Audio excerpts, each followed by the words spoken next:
ஓம் முருகா வெற்றிவேல் முருகா. வேலுண்டு வினையில்லை, மயிலுண்டு பயமில்லை. என் அன்பு தங்கமே, இதை கேட்டு முடித்த அடுத்த நொடியே உன் துணையிடமிருந்து உனக்கு அழைப்பு வரப்போகின்றது. நம்பிக்கை இல்லையா? முடிந்தால் என்னை சோதித்து பார் தங்கமே. அவருடைய அழைப்புக்காக நீண்ட நேரமாக காத்து கொண்டிருக்கின்றாய். நீண்ட நாட்களாக காத்து கொண்டிருக்கின்றாய்.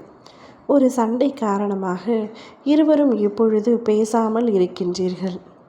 நீ பேசுவாய் என்று உன்னுடைய துணையும், அவர் பேசட்டும், அவர் தானே தப்பு புரிந்தார் என்று நீயும் மாறி மாறி ஒருவரையொருவர் குறை கூறிக்கொண்டு பேசாமல் இருக்கின்றீர்கள். அவரிடம் எனக்கு பேச வேண்டும் என்ற எண்ணம் இருக்கின்றது. ஆனால் நானாக பேசினால் நான் இறங்கி போவதாக அர்த்தமாகிவிடும். அதனால் அவராகவே பேச வேண்டும் என்று நினைக்கின்றாய்.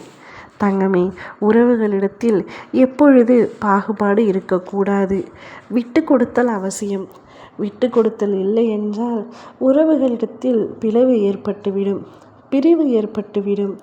எனவே ஒருவரையொருவர் விட்டு கொடுத்து அனுசரித்து வாழ்வதுதான் ஒரு நல்ல வாழ்க்கையாக இருக்க முடியும். அவர் தவறு புரிந்து விட்டார். அதற்கான தண்டனையை நீ கொடுத்து விட்டாய்.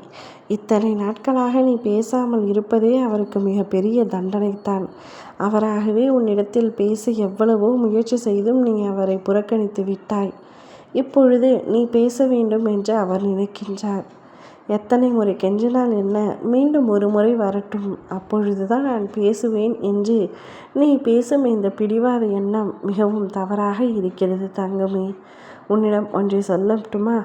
ஒரு வாழ்க்கை என்பது, ஒரு மனிதரின் குணம் என்பது ஒரு புத்தகம் போன்றது.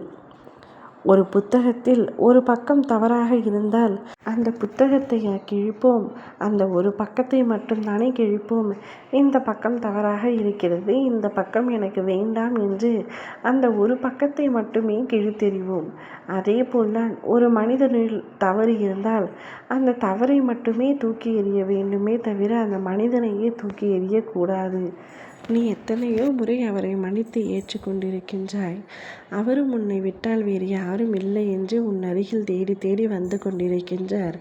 இன்றும் அதே போல உன்னை அழைத்து அவராகவே பேசப் போகின்றார். நீ பதிவை என்னை நம்பி முழுமையாக கேட்கின்றாய் அல்லவா? நிச்சயமாக உன் துணையிடமிருந்து உனக்கான அழைப்பு வரும். அந்த அழைப்பில் ஒரு நல்ல செய்தியும் காத்து கொண்டிருக்கின்றது.